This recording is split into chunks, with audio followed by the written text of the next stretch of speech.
বা যারা পারে না তারা ইমাম সাহেবকে দিয়ে দিচ্ছে যে এই পশু যখনই জবাই করা হয়, এই পশু জবাই করার সঙ্গে সঙ্গে রক্ত জমিনে পড়া লাগে না, আল্লাহ তাআলা কবুল করে নেন।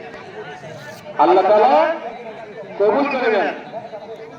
এখন এই আমলের এই সময়ের ভিতরে, আমলের এই সময়ের ভিতরে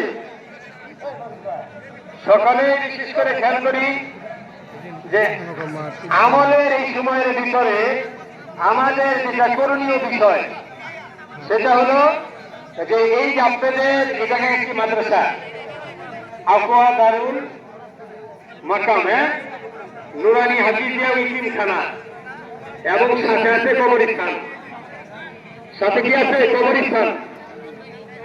বাবা সবাই কথা বললে একটু মেহরবানি করে খামোশ চাই।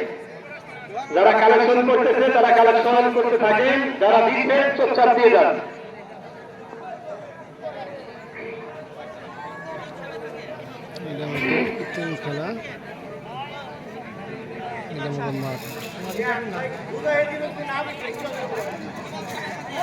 সবাই খেয়াল করি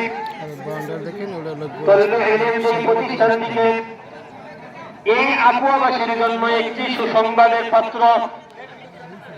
এই প্রতিষ্ঠানটিকে যত ছাত্রছাত্রী তলবে শিক্ষা গ্রহণ করে একদিকে এত বড়